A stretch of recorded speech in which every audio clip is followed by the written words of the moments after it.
Hi, Analisa 6 here with the Lady of Leisure and the Sober Curator to bring you the September 2024 horoscope for the zodiac sign of Libra for sun and rising placements.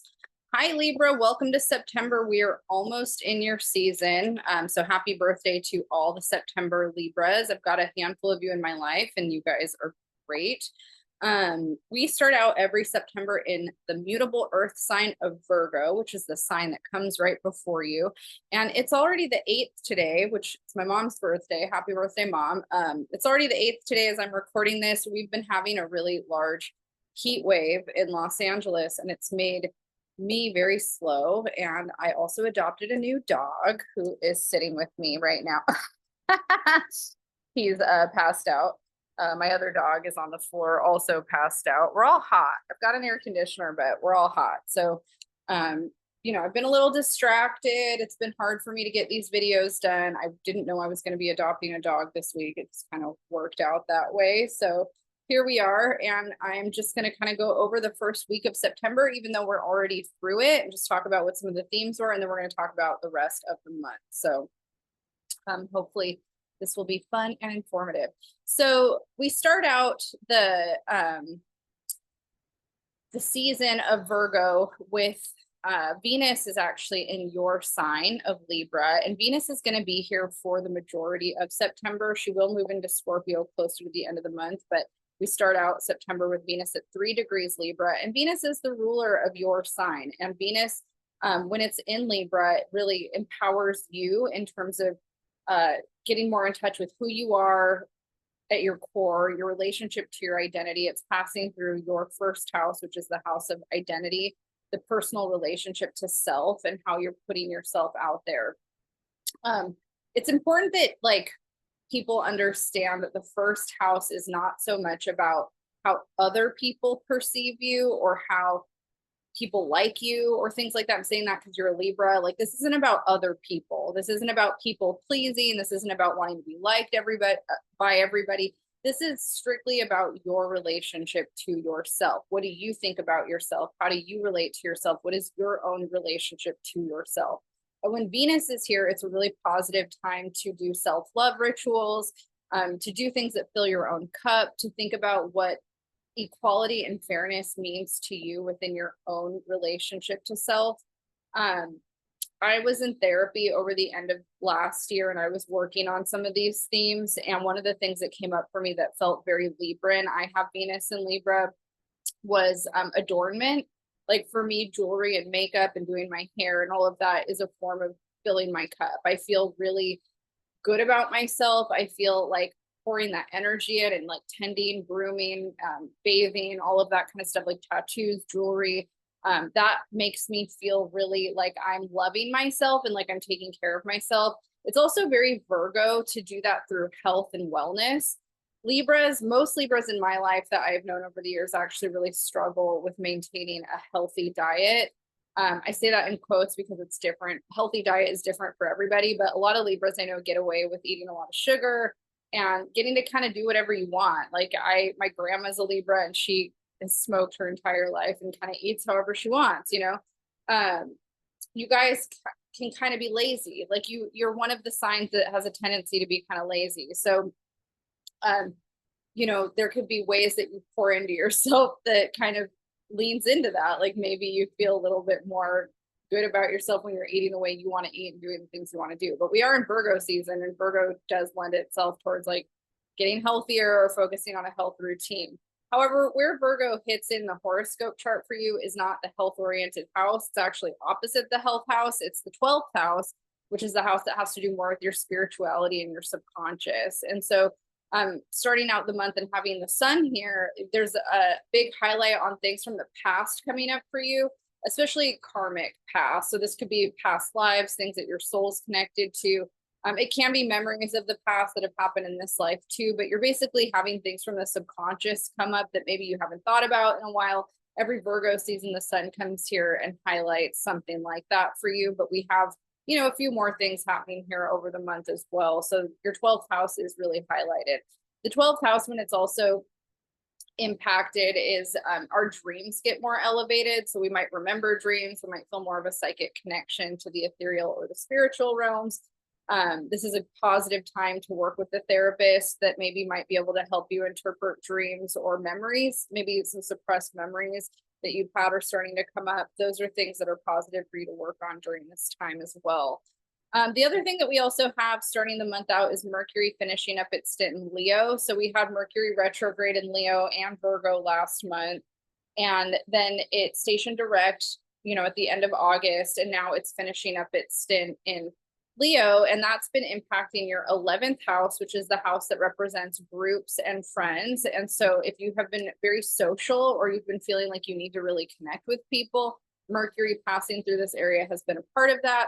Mercury retrograde, is a time for reflect, review. And so in August, you were given an opportunity to really sit with and reflect and review the people that you're surrounding yourself with.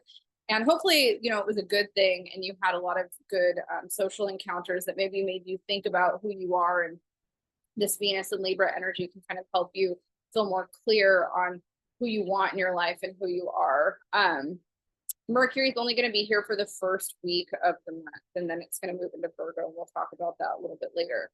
Mars is starting out the first 4 days of the month in Gemini. So it's already, as of today, moved out of Gemini. But where Mars was transiting for you during this time was the 9th house, which is the house that has to do with values, belief systems, the law, publishing. It's also where higher education is, learning, teaching. It's also the quest for knowledge and wisdom. Jupiter is still transiting this area of your chart and will be for the rest of the year, but Mars came in and, might have kind of really kicked it up a notch and made these themes more prevalent in your life. But by the 4th, Mars is going to be in your house of career. We'll talk about that when we get a little bit further. And then we still have Jupiter here. Saturn is in Pisces. Uranus stations retrograde on the 1st in the fixed Earth sign of Taurus. And the area that that's hitting for you in your chart is the area that rules the 8th house. And this house has a connection to our assets, our taxes, loans, shared resources through either marriage or people we cohabitate with or family members, shared resources that we might have taken on debt-wise. It's also the house that rules the occult and our connection to esoteric and occult studies. It's death and rebirth, and it also rules sex. Uranus stationing retrograde here is another opportunity for changes to take place in this part of your life. And a lot of change might happen in a way where it's not necessarily coming to its full culmination because Uranus is retrograde. Maybe you're revisiting things that you've already visited, but now it's time to kind of really review and reflect on how the things are changing in your life and what there is to learn from it. Uranus also wants change for progress. So it's coming in to change things so that you can grow beyond where you've been and so that something can be done about it in a progressive way. Neptune is going to be retrograde in Pisces still as well. And then Pluto is already retrograde, and it's actually on the 1st going to be moving back into Capricorn. The last time that we had Pluto at 29 degrees of Capricorn was December 20th through January 20th. And now Pluto is going to be retrograde for all of September at this 29-degree point. The area that this is hitting for the Libra horoscope is the area that represents your home and your family. This is a really powerful time for you to reflect on what changes need to be made. Changes are going to happen anyways. And it's also a time where things from the subconscious, Pluto ruling the underworld and kind of karmic healing gets brought up to the surface to be dealt with in some way. So there could be deep healing or work that's being done around ancestral family lineage. And with all the 12th house stuff getting kind of hit, that stuff is kind of playing a part. You've got a lot with the Uranus retrograde in the 8th house, the 12th house getting hit by Virgo season, and then Pluto retrograde in the 4th house. It's all the water houses, but where Libra has it in the horoscope, it's all in the earth signs. And so it makes you feel unstable or ungrounded when it comes to your sense of stability and security for the month of September. But it's also a point of reflecting on the past and figuring out what else needs to be healed around your relationship to the past, family lineage, all of that kind of stuff, and how that impacts the 8th house themes. So That's kind of where we start out the month for Libra. On September 2nd, there is a new moon at 11 degrees of Virgo that's hitting in your 12th house. New moons are a great time for setting intentions around things that we want to manifest and cultivate. So this is a positive and powerful time for you to think about those 12th house themes, you know, what's laying in the subconscious, what are maybe some hopes and dreams, some even fears, some hidden fears that you have that you need to work on healing, bringing that up to the surface and, you know, feeling more empowered in it. This is also a really good time to set intentions around dreams. And by dreams, I mean like things that you long for that maybe you feel like are intangible, but instead of worrying about the how or the why of how you could make it realistically happen, just allow yourself to ask for magical things to happen. Like this is a good time to set intentions. I think about the 9 of Cups energy, even though this is in Virgo, where it's hitting in the 12th house, I feel like has a lot to do with, you know, wishing for things that you want to manifest into your life and having a lot of poignant energy to actually call it in right now. After the new moon, the next big shift of energy we have is on the 4th. Mars is going to move into the cardinal water sign of Cancer, and this squares you. So Libra is the cardinal air sign and Cancer is the cardinal water sign. These two make a square. When Mars is squaring the ascendant, there's tension around who we are and more of this kind of identity stuff that we're working through. Venus is here trying to empower you to really feel confident in who you are and to find a lot of love and acceptance of self. Mars is in the 10th house, really pushing you in terms of your public life and your career. And Mars in Cancer is a challenged energy. Mars is considered to be in its fall in Cancer. We can take things more personally. We can feel more sensitive in the workplace. We might have more challenges in work that we're having to navigate, but it's an opportunity for us to really grow and evolve in how we're putting ourselves out there and learn the gift of vulnerability. I talk more about that in the September 2024 astrology forecast at the top of this playlist. So if you want a bigger breakdown on the month, you can watch that video. The next big shift of energy that we're going to have is Mercury leaving Leo and entering Virgo. And it's going to be at that 0-degree point that it was at the end of July. So around July 26th, Mercury entered Virgo. And now it's back in Virgo. And it's going to be there for about 3 weeks, a little under 3 weeks in September.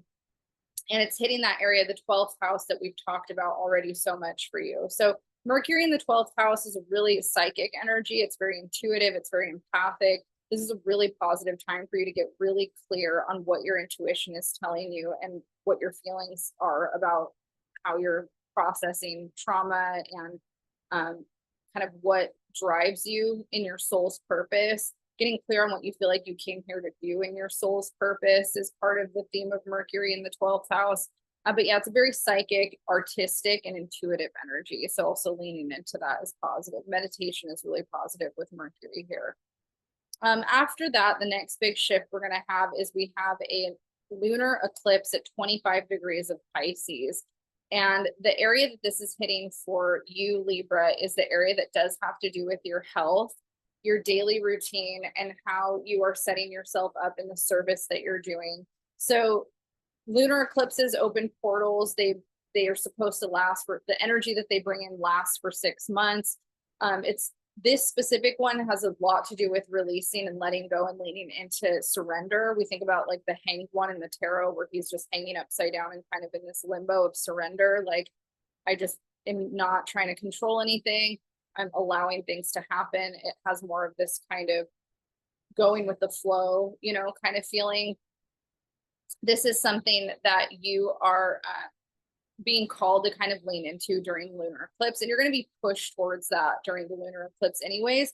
It's also a time where you need to be really mindful of your health and wellness. And you know, with Pisces, it's very absorbent of other people's energy and what you surround yourself with. So the lunar eclipse might be kind of shining a light on environments that you need to be more mindful of what you're putting yourself around. You might be more sensitive to the energy of others, and that might be something that you're kind of reflecting on. You know, boundaries might come up for you in terms of the theme, like this is what I need to work on in terms of, you know, being mindful and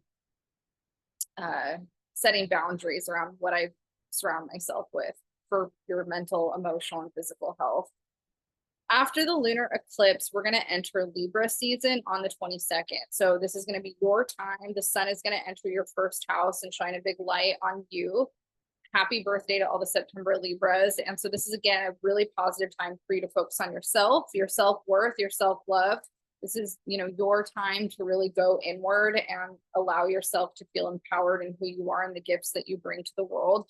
Libra is the cardinal air sign of the zodiac that rules the 7th house. So you are the symbol of relationships, partnerships, harmony, justice, balance, fairness.